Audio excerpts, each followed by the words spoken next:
नमस्कार दोस्तों, आप सभी का स्वागत है हमारे YouTube channel BCS basic physics में। आज के इस वीडियो में हम कक्षा 12 जो एनसीईआरटी की पाठ्य पुस्तक है उसके 5वें चैप्टर चुंबकत्व एवं द्रव्य का एक टॉपिक लेकर चलेंगे। विद्यार्थियों, हम चुंबकत्व के आधार पर पदार्थों का वर्गीकरण कर चुके थे और उनमें हमने चुंबकत्व के आधार पदार्थों का वर्गीकरण 3 प्रकार से किया था: प्रतिचुंबकीय पदार्थ, अनुचुंबकीय पदार्थ तथा लोह चुंबकीय पदार्थ। प्रतिचुंबकीय पदार्थ तथा अनुचुंबकीय पदार्थ के वीडियो आप लोग देख चुके हैं और आज के इस वीडियो में देखेंगे तीसरा प्रकार लोह चुंबकीय पदार्थ, फेरोमैग्नेटिक मैटर।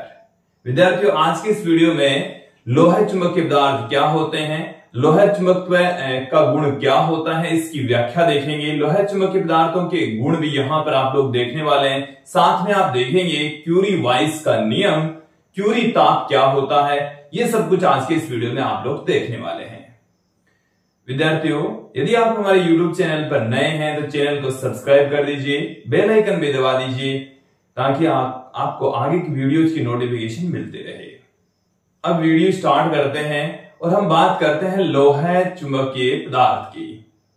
तो देखिए, लोह चुंबकीय तथा अनुचुंबकीय दोनों में सिर्फ तीव्रता का डिफरेंस है। यदि आपको अनुचुंबकीय पदार्थ समझ में आ गए तो अनुचुंबकीय पदार्थ के अंदर जैसे कोई आकर्षण बल लगता है, प्रतिकर्षित होता है, या जो तीव्रता होती है वो थोड़ी सी होती है, जबकि लोह चुंबकीय पदार्थ में जो तीव्रता है, आकर्षण बल है, वो बहुत ज्यादा होगा, प्रबलता के साथ में होगा। केवल तीव्रता का डिफरेंस यहां पर अनुचुंबकीय तथा लोह चुंबकीय पदार्थों में होता है। तो हम लोह चुंबकीय पदार्थ किसे कहेंगे कि वे पदार्थ जिन्हें असमान चुंबकीय क्षेत्र में रखने पर दुर्बल क्षेत्र से प्रबल क्षेत्र की ओर, दुर्बल से प्रबल क्षेत्र की ओर प्रबलता से आकर्षित होते हो, लोह चुंबकीय पदार्थ कहलाते हैं। या हम क्या कह सकते हैं कि वे पदार्थ जिन्हें बाह्य चुंबकीय क्षेत्र में रखने पर चुंबकीय क्षेत्र की दिशा में प्रबलता से अधिक तीव्रता के साथ चुंबकित हो जाते हैं, लोह चुंबकीय पदार्थ कहलाते हैं। तो अनुचुंबकीय पदार्थ और लोह चुंबकीय पदार्थ में डिफरेंस क्या होगा? केवल तीव्रता का, कि वहां पर निम्न तीव्रता के बल क्षेत्र क्रिएट हो रहे थे और यहां पर लोह चुंबकीय पदार्थ में जो तीव्रता होगी बल की, आकर्षण बल की, वो अधिक होगी और जो चुंबकित होने का तरीका है वो अधिक होगा। क्लियर? तो देखिए, इसको समझ लेते हैं, इस वीडियो को स्टार्ट कर लेते हैं। लोह चुंबकीय पदार्थ किसे कहेंगे कि वे पदार्थ जिन्हें असमान चुंबकीय क्षेत्र में रखने पर निम्न से उच्च चुंबकीय क्षेत्र की ओर प्रबलता से आकर्षित हो जाते हैं, तेजी से आकर्षित होते हैं। क्लियर? या कि वे पदार्थ जिन्हें बाह्य चुंबकीय क्षेत्र में रखने पर चुंबकीय क्षेत्र की दिशा में चुंबकित हो जाते हैं, प्रबलता के साथ में चुंबकित हो जाते हैं, लोह चुंबकीय पदार्थ कहलाते हैं। अब जैसे लोह चुंबकीय पदार्थ के एग्जाम्पल की हम बात करें तो आयरन हो गया, निकल हो गया, कोबाल्ट हो गया। आयरन के जितने भी अयस्क होते हैं सारे के सारे लोह चुंबकीय पदार्थ के एग्जाम्पल होते हैं। क्लियर?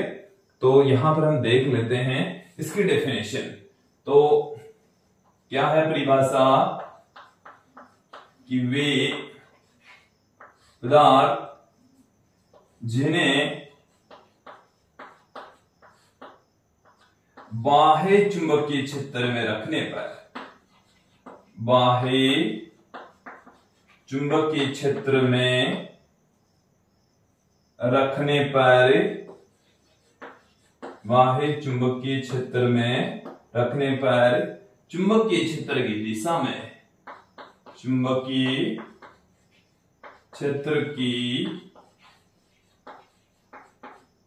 दिशा में प्रबलता से आकर्षित हो जाते हो, प्रबलता से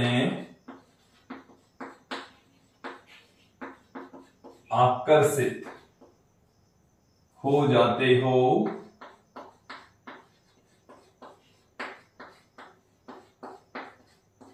प्रबलता से आकर्षित हो जाते हो, लोह चुंबकीय पदार्थ कहलाते हैं। लोह चुंबकीय पदार्थ, लोह चुंबकीय पदार्थ कहलाते हैं। पदार्थों के इस गुण को लोह चुंबकत्व कहा जाता है। पदार्थों के इस गुण को लोह चुंबकत्व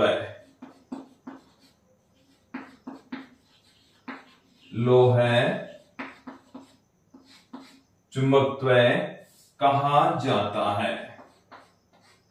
पदार्थों के इस गुण को हम क्या कहेंगे? लोह चुंबकत्व कहेंगे। लोह चुंबकत्व कहा जाता है। अब यहां पर इनके एग्जाम्पल की बात करें तो देखिए, जो लोहा है इसका सबसे बड़ा एग्जाम्पल है। लोहा है, निकल है, कोबाल्ट है, तो ये सब है।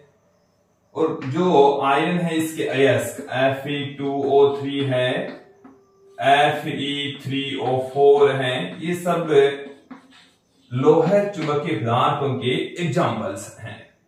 अब विद्यार्थियों हम बात करते हैं जो लोह चुंबकत्व की घटना है, लोह चुंबकत्व का जो गुण है वो किस वजह से क्रिएट होता है। लोह चुंबकत्व का रीजन क्या है? हमने प्रतिचुंबकत्व का रीजन बताया। युग्मित इलेक्ट्रॉन पाए जाने के कारण से प्रतिचुंबकत्व का गुण क्रिएट होता है। फिर अयुग्मित इलेक्ट्रॉनों के पाए जाने के कारण से अनुचुंबकत्व का गुण क्रिएट होता है। अब हम बात करते हैं यहां पर लोह चुंबकत्व का कारण। लोह चुंबकत्व का जो गुण है विद्यार्थियों, पदार्थ के अंदर डोमेन निर्माण के कारण से। डोमेन क्या होता है इसको हम यहां पर अब समझा देंगे। डोमेनों का निर्माण हो जाता है। अयुग्मित जो परमाणु है उनका एक समूह होता है जिनका एक निश्चित दिशा में चुंबकीय क्षेत्र होता है, जिसे हम डोमेन कहते हैं। और जो लोह चुंबकीय पदार्थ होते हैं उसमें डोमेनों का निर्माण हो जाता है और उन्हीं डोमेनों के कारण से लोह चुंबकत्व का गुण क्रिएट होता है। तो मैं यहां पर पुट कर रहा हूं लोह चुंबकत्व का कारण। तो लोह चुंबकत्व का रीजन क्या है? पदार्थ में डोमेनों का निर्माण। लोह चुंबकत्व का कारण। तो लोह चुंबकत्व का रीजन क्या है? पदार्थ में डोमेनों का निर्माण। डोमेनों का निर्माण। डोमेन निर्माण की वजह से लोह चुंबकत्व का गुण क्रिएट होता है। तो विद्यार्थियों ये थी लोह चुंबकीय पदार्थ की डेफिनेशन। अब हम व्याख्या करते हैं लोह चुंबकत्व की। लोह चुंबकत्व की व्याख्या कैसे करेंगे? तो लोह चुंबकत्व को समझने से पूर्व हमें डोमेन समझना पड़ेगा। लोह चुंबकत्व की व्याख्या। लोह चुंबकत्व की व्याख्या विद्यार्थियों, लोह चुंबकत्व ये हमने देख लिया कि जब किसी पदार्थ को बाह्य चुंबकीय क्षेत्र में रखने पर तेजी से निम्न क्षेत्र से उच्च चुंबकीय क्षेत्र की ओर यदि वो आकर्षित हो जाता है तो उन पदार्थों को हम लोह चुंबकीय पदार्थ कहते हैं। या चुंबकीय क्षेत्र की दिशा में जो प्रबलता से चुंबकित हो जाते हैं उनको हम लोह चुंबकीय पदार्थ कहते हैं। अब वो गुण आया कहां से? एक्चुअल में लोह चुंबकीय जो पदार्थ होते हैं उनके अंदर भी अयुग्मित इलेक्ट्रॉन पाए जाते हैं, बट वो कुछ क्षेत्र में अयुग्मित इलेक्ट्रॉनों का एक समूह होता है और वो जो समूह है उसका निश्चित दिशा में चुंबकीय ध्रुव गुण होता है और उसको हम डोमेन कहते हैं। क्या कहा जाता है? डोमेन। तो देखो एक बार डोमेन को समझ लीजिए। डोमेन क्या चीज है? डोमेन को वैसे तो हम क्षेत्र कहते हैं, बट लोह चुंबकीय पदार्थ में डोमेन क्या चीज होती है? डोमेन एक मिलीमीटर का एक छोटा सा क्षेत्र होता है जिसमें बहुत ज्यादा संख्या में परमाणु उपस्थित होते हैं और उन सभी परमाणुओं का चुंबकीय द्विध्रुव गुण समान होता है। तो उस क्षेत्र को हम डोमेन कहते हैं। उस भाग को, उस क्षेत्र को क्या कहा जाता है? डोमेन कहा जाता है। तो डोमेन क्या है? 1 मिलीमीटर का वह भाग जिसमें जिसमें उपस्थित सभी परमाणुओं का एक निश्चित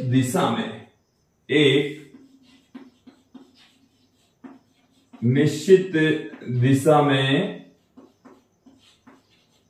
चुंबकीय द्विध्रुव आघूर्ण होता है।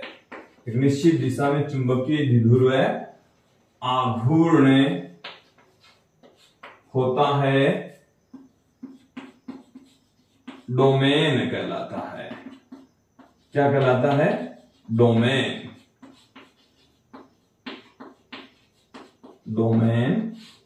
कहलाता है। अब देखिए, ये जो डोमेन होता है विद्यार्थियों, इसमें 10 की घात 11 परमाणु होते हैं। 10 की घात 11 परमाणु मतलब बहुत ज्यादा मात्रा में उसके अंदर परमाणु होते हैं। और जो प्रत्येक परमाणु हैं, ये जो परमाणु होते हैं वो अयुग्मित परमाणु होते हैं, मतलब इनमें अयुग्मित इलेक्ट्रॉन उपस्थित होते हैं। क्या मौजूद होंगे इनमें? अयुग्मित इलेक्ट्रॉन। तो देखिए, अनुचुंबकीय पदार्थ और लोहा चुंबकीय पदार्थ में डिफरेंस क्या होगा? अनुचुंबकीय पदार्थ में भी अयुग्मित इलेक्ट्रॉन पाए जाते हैं और यहां पर भी अयुग्मित इलेक्ट्रॉन पाए जाते हैं। वहां पर प्रत्येक परमाणु एक चुंबक की भांति काम करता है, यहां पर भी प्रत्येक परमाणु एक चुंबक की भांति काम करेगा। लेकिन परमाणुओं का एक छोटा सा समूह निश्चित दिशा में चुंबकीय द्विध्रुव आघूर्ण यहां पर क्रिएट कर लेता है और उस क्षेत्र को हम डोमेन कह देते हैं। तो यहां पर किसका निर्माण हो जाता है? डोमेन का निर्माण हो जाता है। जबकि अनुचुंबकीय पदार्थ में प्रत्येक परमाणु चुंबक की भांति व्यवहार करता है, परमाणु चुंबक होता है।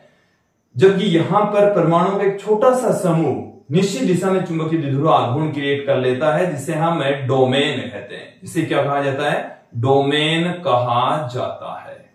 क्लियर? इस डोमेन के अंदर बहुत सारे परमाणु होते हैं। 10 की घात 11 की कोटि में परमाणु होते हैं, मतलब लाखों की संख्या में परमाणु होंगे और उन सभी परमाणुओं का एक निश्चित दिशा में चुंबकीय द्विध्रुव आघूर्ण होता है। अब देखो कि जैसे ये हमारे पास में है डोमेन, ये हमारे पास में क्या है? डोमेन है। अब इसके अंदर बहुत ज्यादा संख्या के अंदर क्या है? परमाणु। और प्रत्येक जो परमाणु है वो परमाणुीय चुंबक है, उनका चुंबकीय द्विध्रुव आघूर्ण है। तो जैसे ऐसे यहां पर जैसे एक परमाणु का चुंबकीय द्विध्रुव आघूर्ण, दूसरे का भी इधर, तीसरे का भी इधर, सभी का चुंबकीय द्विध्रुव आघूर्ण इस तरीके से होता है। सभी परमाणुओं का चुंबकीय द्विध्रुव आघूर्ण क्या होगा? एक ही दिशा में होगा। तो प्रत्येक जो डोमेन होता है उनका चुंबकीय द्विध्रुव आघूर्ण एक निश्चित दिशा में होता है। तो ये मैंने एक डोमेन दिखाया जिसका चुंबकीय द्विध्रुव आघूर्ण एक निश्चित दिशा में होता है, उसमें मौजूद सभी परमाणुओं का चुंबकीय द्विध्रुव आघूर्ण निश्चित दिशा में होता है। ये क्लियर हो गया? देखो, अभी तक मैंने आप लोगों को समझाया है कि डोमेन क्या चीज है। डोमेन लोहा चुंबकीय पदार्थ का एक छोटा सा क्षेत्रफल होता है, इसमें 10 की घात 11 की संख्या में परमाणु पाए जाते हैं। प्रत्येक परमाणु के अंदर अयुग्मित इलेक्ट्रॉन होता है, जिसके कारण से वो परमाणु चुंबक की भांति व्यवहार करता है। और डोमेन में उपस्थित सभी परमाणु एक निश्चित दिशा में चुंबकीय द्विध्रुव आघूर्ण उत्पन्न करते हैं और डोमेन का निश्चित दिशा में चुंबकीय द्विध्रुव आघूर्ण होता है। यहां तक क्लियर हो जाना चाहिए। अब हम आपको समझाएंगे कि कैसे कोई मैटर बाह्य चुंबकीय क्षेत्र में चुंबकित हो जाता है। कैसे कोई लोहा चुंबकीय पदार्थ बाह्य चुंबकीय क्षेत्र में तेजी से चुंबकित हो जाता है। तो देखिए विद्यार्थियों, मैं यहां पर लोहा चुंबकीय पदार्थ लेकर चलूंगा और उसमें आप लोगों को डोमेन दिखाएंगे। सबसे पहले तो हम बाह्य चुंबकीय क्षेत्र की अनुपस्थिति में डोमेन दिखाने वाले हैं, फिर हम चुंबकीय क्षेत्र अप्लाई करके जो डोमेन है उनकी स्थिति को आप लोगों के सामने रखने वाले हैं।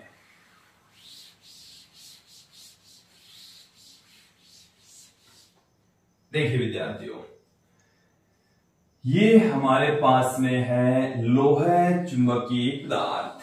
ये मैंने क्या दिखा दिया है? लोहा चुंबकीय पदार्थ दिखा दिया है।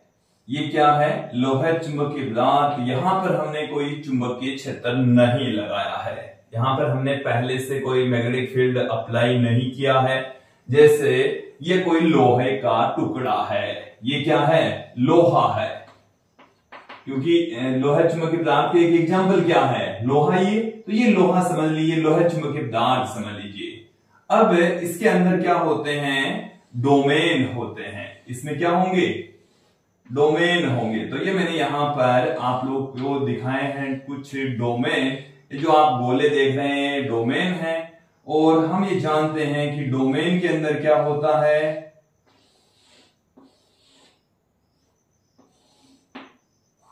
डोमेन के अंदर बहुत सारे परमाणु होते हैं, उनका चुंबकीय द्विध्रुव गुण निश्चित दिशा में होता है।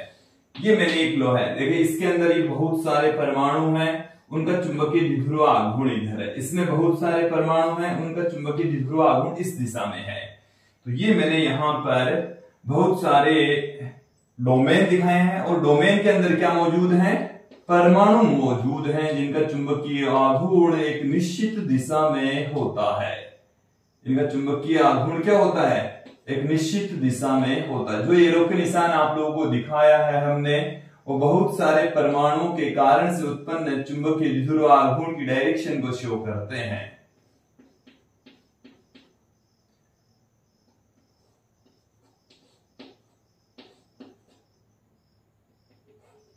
ये हमने डोमेन दिखाए हैं। अब देखेंगे कि प्रत्येक डोमेन का चुंबकीय द्विध्रुव आघूर्ण होता है। विद्यार्थी, जो मैं बोल रहा हूं उसे आप लोग समझ लीजिए। प्रत्येक डोमेन का चुंबकीय द्विध्रुव आघूर्ण होता है, लेकिन ये जो डोमेन है बाह्य चुंबकीय क्षेत्र की अनुपस्थिति में अनियमित रूप से व्यवस्थित होते हैं। तत्पश्चात इनका कुल चुंबकीय द्विध्रुव आघूर्ण शून्य होता है। इनका कुल चुंबकीय द्विध्रुव आघूर्ण कितना हो जाएगा, शून्य हो जाएगा। इनका कुल चुंबकीय द्विध्रुव आघूर्ण क्या हो जाएगा, शून्य।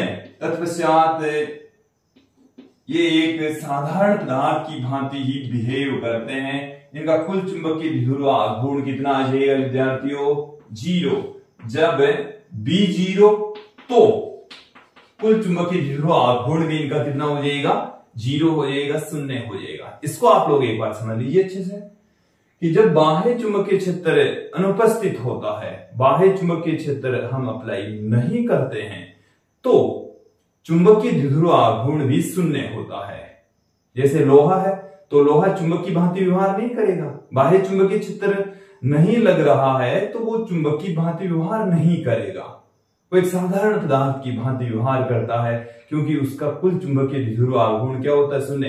हालांकि प्रत्येक जो डोमेन है उनका चुंबकीय द्विध्रुव आघूर्ण होता है, प्रत्येक डोमेन का चुंबकीय द्विध्रुव आघूर्ण होता है, लेकिन ये डोमेन अनियमित रूप से व्यवस्थित होते हैं। तत्पश्चात इनका कुल चुंबकीय द्विध्रुव आघूर्ण कितना हो जाएगा, शून्य। पदार्थ का कुल चुंबकीय द्विध्रुव आघूर्ण कितना हो जाएगा, शून्य हो जाएगा।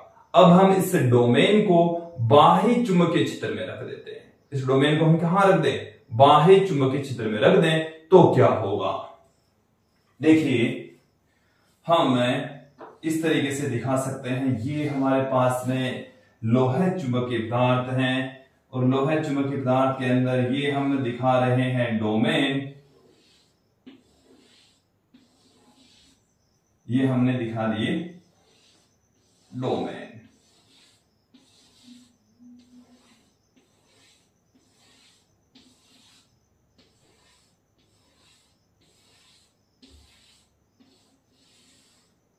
ये हमने एक लोहा चुंबकीय पदार्थ दिखाया, इसके अंदर जो चुंबकीय क्षेत्र है वो इस दिशा में लगा हुआ है, और यहां पर जब चुंबकीय क्षेत्र इसके ऊपर हम अप्लाई कर देंगे तो जो सारे के सारे डोमेन है जहां पर अनियमित रूप से व्यवस्थित है, ये एक दिशा में संरेखित हो जाएंगे। एक दिशा में क्या हो जाएंगे, संरेखित। बाह्य चुंबकीय क्षेत्र की दिशा में सारे के सारे डोमेन संरेखित हो जाते हैं।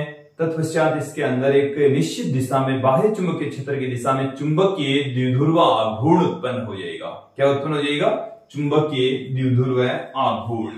तो यहां पर आप देखेंगे कि बाह्य चुंबकीय क्षेत्र इधर, और इन डोमेनों के कारण से जो मैग्नेटिक फील्ड क्रिएट हो रहा है, चुंबकीय द्विध्रुव आघूर्ण उत्पन्न हो रहा है, वो बाह्य चुंबकीय क्षेत्र की दिशा में उत्पन्न हो रहा है। बाह्य चुंबकीय क्षेत्र की दिशा में उत्पन्न हो रहा है। तो ये मैंने दिखा दिया है कि ये जो डोमेन है इनके कारण से उत्पन्न जो मैग्नेटिक फील्ड है उनकी डायरेक्शन बाह्य चुंबकीय क्षेत्र की दिशा में होती है। बाह्य चुंबकीय क्षेत्र की दिशा में होगी। ये मैंने इस तरीके से इसको दिखा दिया है।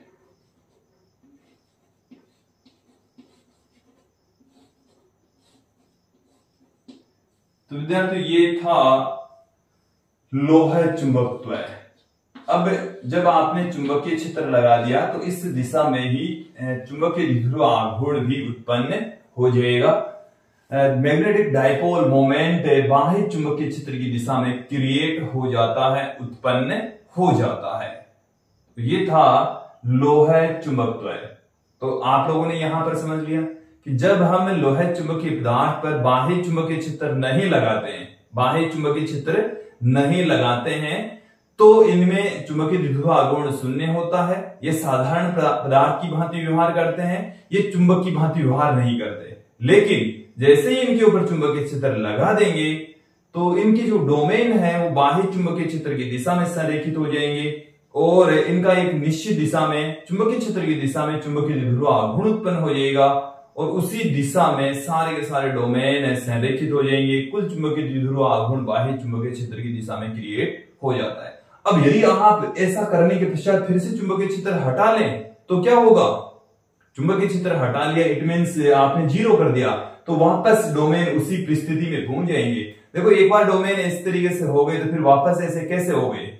उसके पीछे रीजन होता है कि जो टेम्परेचर होता है, साधारण ताप होता है, उनसे ये ऊर्जा प्राप्त करके डोमेन फिर से उसमें ऊर्जा ग्रहण करके अनियमित रूप से व्यवस्थित हो जाते हैं। अब विद्यार्थी हम बात करेंगे यहां पर लोह चुंबकीय पदार्थों के गुणों की।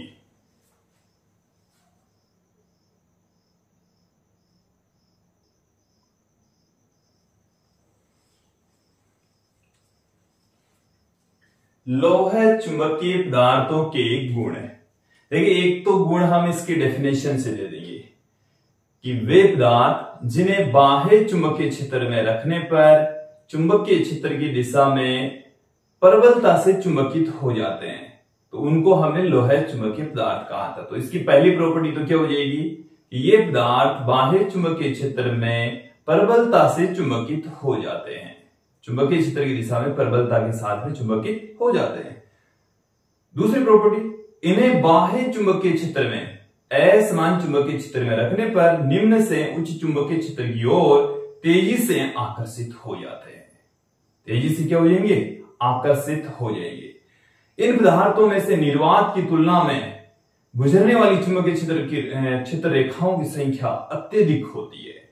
अनुचुंबकीय पदार्थ में भी निर्वात की तुलना में अधिक चुंबकीय क्षेत्र रेखाएं गुजरती है, लेकिन वहां पर तो थोड़ी सी ज्यादा गुजरती है, जबकि यहां पर बहुत ज्यादा गुजरती है, बहुत ही ज्यादा मात्रा में गुजरती है। क्लियर? अगली प्रॉपर्टी देखिए, यदि बहुत ज्यादा मात्रा में चुंबकीय क्षेत्र रेखाएं यदि गुजरती हैं, इसका मतलब है कि उनकी आपेक्षिक चुंबकशीलता अत्यधिक होती है। उनकी आपेक्षिक चुंबकशीलता क्या होगी? बहुत ज्यादा होगी। उनकी आपेक्षिक चुंबकशीलता अत्यधिक होती है, बहुत होती है। क्लियर? जब आपेक्षिक चुंबकशीलता अधिक होगी तो इनकी चुंबकीय प्रवृत्ति भी अधिक होगी। फिर इसके पश्चात हम बात करेंगे चुंबकीय प्रवृत्ति की ताप पर निर्भरता या क्यूरी-वाइस नियम की। क्लियर? पहले प्रॉपर्टीज देख लीजिए। देखिए क्यूरी-वाइस नियम हम इससे गुणों के पश्चात देखेंगे। पहला गुण देखिए, ये पदार्थ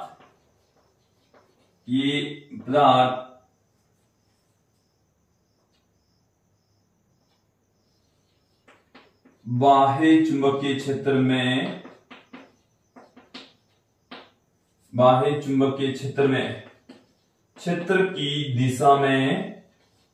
क्षेत्र की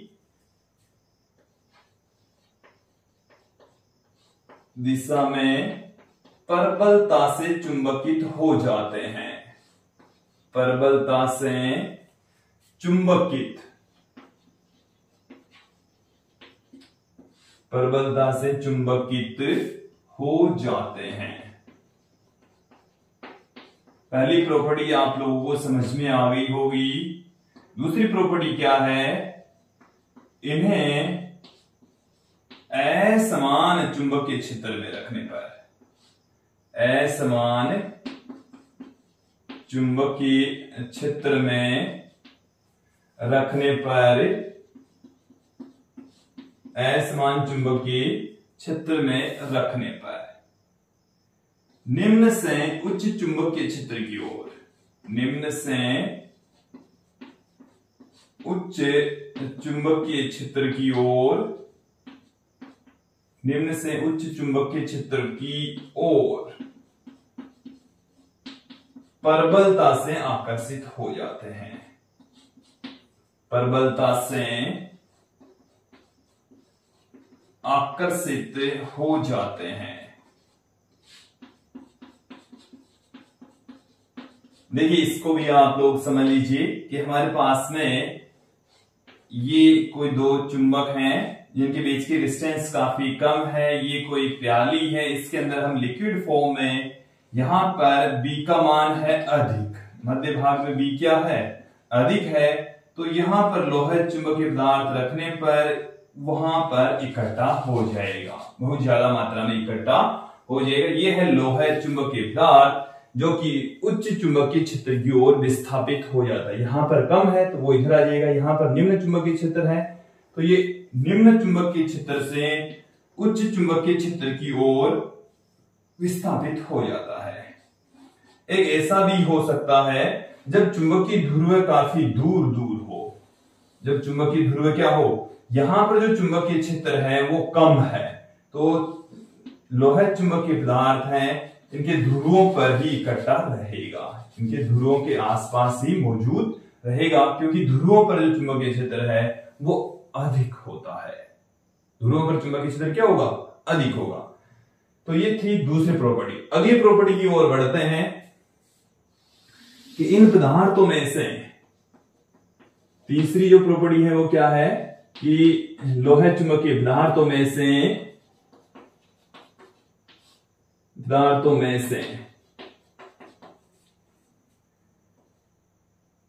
निर्वात की तुलना में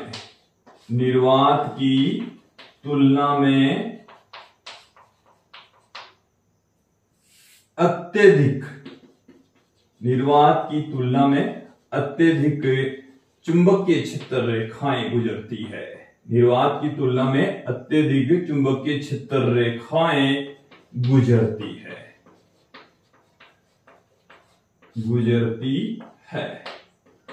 तो देखो, इसका मतलब समझना कि जैसे ये हमने एक लोहे चुंबकीय पदार्थ लिया है और इसमें से गुजरने वाली जो चुंबकीय क्षेत्र रेखाओं की संख्या होती है वो इस तरीके से होगी, ऐसे। निर्वात की तुलना में इनमें से गुजरने वाली जो चुंबकीय क्षेत्र रेखाएं हैं उनकी संख्या बहुत ज्यादा होगी।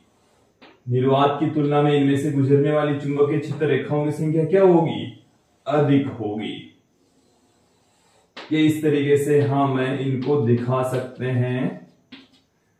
ये हमने लिया है एक लोहे चुंबकीय पदार्थ और उससे लोहे चुंबकीय पदार्थ को हमने बाह्य चुंबकीय क्षेत्र में रख दिया है, और जब बाह्य चुंबकीय क्षेत्र में इनको हम रख देते हैं तो इनमें से गुजरने वाली जो चुंबकीय क्षेत्र रेखाओं की संख्या होती है वो निर्वात की तुलना में बहुत ज्यादा होती है, निर्वात की तुलना में अत्यधिक होती है।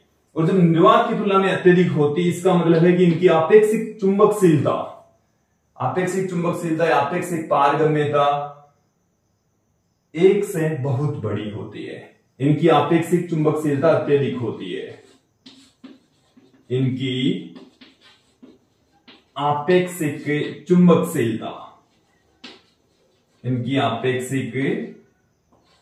चुंबकशीलता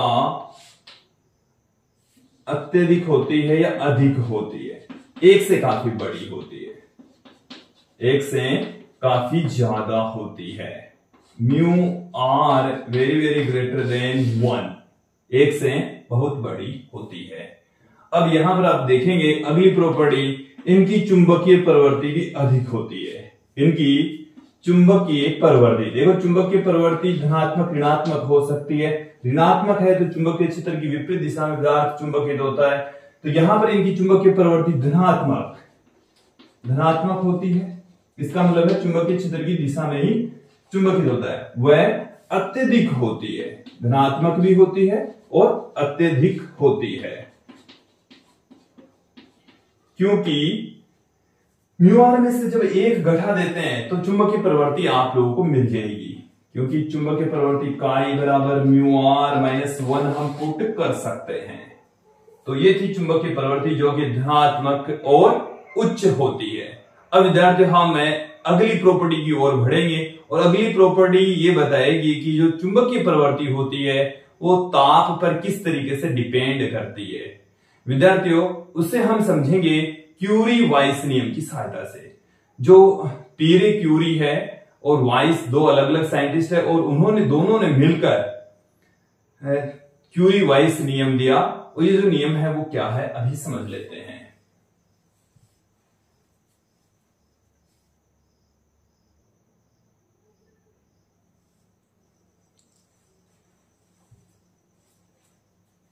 विद्यार्थियों अब हम बात करेंगे यहां पर क्यूरी वाइस नियम क्या है।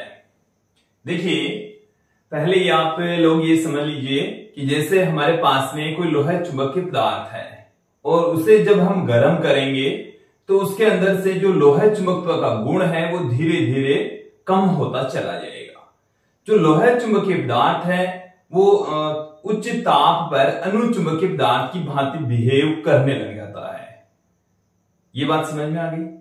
विद्यार्थियों जब हम किसी चुंबक को गर्म करते हैं तो उसमें से चुंबकीय गुण समाप्त हो जाते हैं। ठीक उसी प्रकार से लोहा चुंबकीय पदार्थ को गर्म करने पर उसमें से लोहा चुंबकत्व का जो गुण है वो धीरे धीरे कम हो जाता है और एक निश्चित ताप पर लोहा चुंबकीय पदार्थ अनुचुंबकीय पदार्थ की भांति बिहेव करने लग जाता है। वही लोहा जो लोहा चुंबकीय पदार्थ होता है और एक निश्चित ताप से ऊपर यदि आप ताप रखेंगे तो लोहा भी अनुचुंबकीय पदार्थ की भांति बिहेव करने लग जाएगा। तो जो निश्चित ताप है जिससे कम ताप पर पदार्थ लोहा चुंबकीय पदार्थ की भांति और उससे अधिक ताप पर अनुचुंबकीय पदार्थ की भांति बिहेव करते हैं उस ताप को हम क्यूरी ताप कहते हैं। उस ताप को हम क्या कहते हैं? क्यूरी ताप कहा जाता है। और जो लोहा चुंबकीय पदार्थ होते हैं उनकी चुंबकीय प्रवृत्ति परम ताप तथा क्यूरी ताप के अंतर के व्युत्क्रमानुपाती होती है। क्यूरी ताप तथा परम ताप तथा क्यूरी ताप के व्युत्क्रमानुपाती होती है। अभी हम आप लोगों को बता देंगे। पहले आप लोग ये बात समझ लेंगे कि जैसे जैसे हम लोहा चुंबकीय पदार्थ का ताप बढ़ाते हैं तो एक निश्चित ताप पर जो लोहा चुंबकीय पदार्थ है वो लोहा चुंबकीय पदार्थ से अनुचुंबकीय पदार्थ की भांति बिहेव करने लग जाता है। उस निश्चित ताप को हम क्यूरी ताप कहते हैं और लोहा चुंबकीय पदार्थों की जो चुंबकीय प्रवृत्ति होती है वो परम ताप तथा क्यूरी ताप के अंतर के बराबर होती है। चलिए मैं नियम पुट कर दूंगा। उससे पहले हम क्यूरी ताप को परिभाषित कर देते हैं। क्यूरी ताप को हम TC से पुट करेंगे कि देखिए मैंने आप लोगों को बता दिया जैसे जैसे हम टेम्परेचर बढ़ाते हैं जो पदार्थ है वो लोहा चुंबकत्व का गुण खोता चला जाएगा और अनुचुंबकीय पदार्थ की भांति बिहेव करने लग जाएगा। तो मैं ये यहां पर पुट नहीं करा, मैं सीधा क्यूरी ताप की डेफिनेशन पुट कर रहा हूं। तो क्या है कि वह ताप जिससे कम मान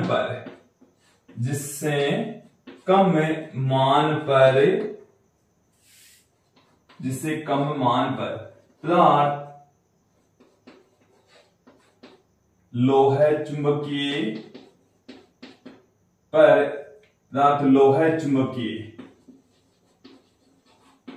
वह अधिक ताप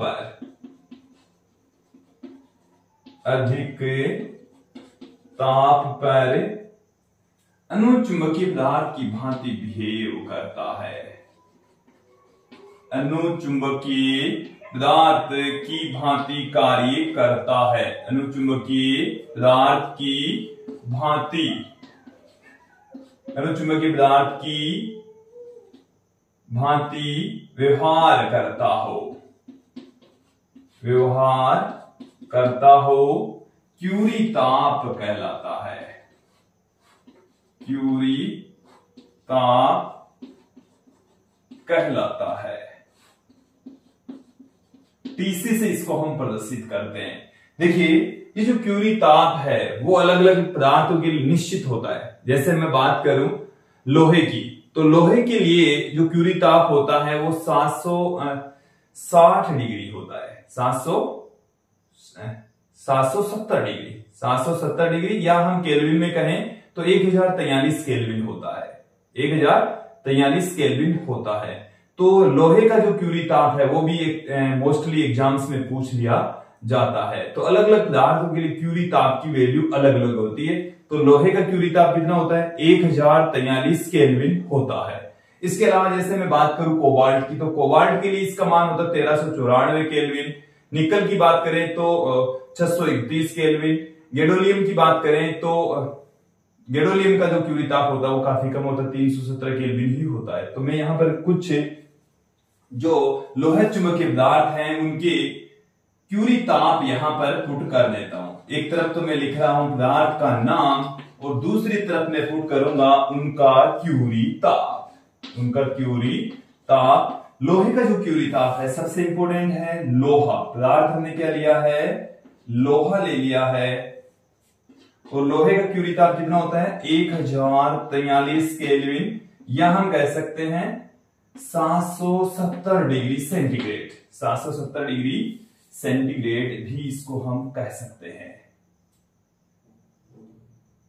770 डिग्री, 273 इसमें जोड़ देंगे तो हमारे पास में देख लेना आप लोग कितना आता है। क्लियर? फिर दूसरा जो पार्ट है हम ले रहे हैं कोबाल्ट। तो कोबाल्ट का होता है 1394 केल्विन। 1394 केल्विन। फिर हम बात करते हैं निकल की, तो निकल के लिए होता है 631 केल्विन।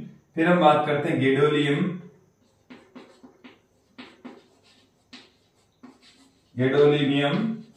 जीडी, यह है जीडी, और इसके लिए क्यूरी ताप काफी कम होता है, 317 केल्विन ही होता है। तो ये था क्यूरी ताप। तो विद्यार्थी क्यूरी ताप समझ में आ गया। अब मैं आपको बता रहा हूं क्यूरी वाइस का नियम। क्यूरी वाइस का नियम क्या है? लोहे चुंबकीय पदार्थ की चुंबकीय प्रवृत्ति, लोहे चुंबकीय पदार्थ की चुंबकीय प्रवृत्ति की ताप पर निर्भरता बताता है। मैं आपको बता दूं कि हमने प्रति चुंबकीय पदार्थ पढ़ा, तो प्रति चुंबकीय पदार्थ की जो चुंबकीय प्रवृत्ति होती है वो ताप पर निर्भर नहीं करती। क्लियर? फिर हमने अनुचुंबकीय पदार्थ पढ़ा, तो अनुचुंबकीय पदार्थ की जो चुंबकीय प्रवृत्ति है वो ताप, परम ताप के व्युत्क्रमानुपाती होती है। वो हमने क्यूरी नियम में पढ़ लिया कि अनुचुंबकीय पदार्थ की चुंबकीय प्रवृत्ति परम ताप के व्युत्क्रमानुपाती होती है। ये हमने क्यूरी नियम में पढ़ लिया। अब हम क्या पढ़ रहे हैं? लोहे चुंबकीय पदार्थ की चुंबकीय प्रवृत्ति परम ताप तथा क्यूरी ताप के अंतर के व्युत्क्रमानुपाती होती है, और इसे हम पढ़ रहे हैं क्यूरी वाइस नियम में। चलिए लिख देता हूं मैं, लोहे चुंबकीय पदार्थ, लोहे चुंबकीय पदार्थ की चुंबकीय प्रवृत्ति, पदार्थ की चुंबकीय प्रवृत्ति, लोहे चुंबकीय पदार्थ की चुंबकीय प्रवृत्ति मतलब काई एम, या सिर्फ काई से भी पुट कर देंगे। चुंबकीय प्रवृत्ति परमताप, परमताप व क्यूरी ताप, परमताप व क्यूरी ताप के अंतर के व्युत्क्रमानुपाती होती है, अंतर के व्युत्क्रमानुपाती होती है। क्लियर? चुंबकीय प्रवृत्ति का जो मान होता है वो परम ताप तथा क्यूरी ताप के अंतर के व्युत्क्रमानुपाती होता है। फिर इसके पश्चात आप देखिए हम इसे कैसे लिख सकते हैं, काई एम समानुपाती होता है 1/t टी-सी, और यहां से हम प्रोपोर्शनल का साइन हटा देंगे, सी लगा रहे हैं। जो सी होता है वो क्यूरी वाइस नियतांक होता है। ये जो टी है वो तो है परमताप, टी क्या है, परमताप, टीसी क्या है, क्यूरी ताप। मैंने क्यूरी ताप आप लोगों को समझा दिया है। एक ऐसा ताप होता है जिससे कम ताप पर पदार्थ लोहित चुंबकीय पदार्थ की भांति तथा उससे अधिक ताप पर अनुचुंबकीय पदार्थ की भांति बिहेव करता है। और जो सी है यह है क्यूरी नियतांक, क्यूरी नियतांक होता है। क्या होता है, क्यूरी नियतांक। तो ये था क्यूरी वाइस का नियम, काई एम इक्वल टू C/T-TC। तो विद्यार्थियों ये था आज का हमारा वीडियो जिसमें आपने देखा लोह चुंबकीय पदार्थ के बारे में। तो विद्यार्थियों हमने चुंबकत्व के आधार पर पदार्थों का वर्गीकरण अच्छे से समझ लिया है। और यदि आप इस टॉपिक के या इस चैप्टर के नोट्स यदि हमारे से यहां पर प्राप्त करना चाहते हैं तो आप हमें व्हाट्सएप कीजिए इन नंबर पर। सिर्फ व्हाट्सएप करना है, किसी भी कंडीशन में कॉल नहीं करना है। ये है हमारे व्हाट्सएप नंबर, देर सवेर आंसर मिल जाएगा बट कॉल नहीं करना है। क्लियर? आज के लिए इतना ही, धन्यवाद दोस्तों।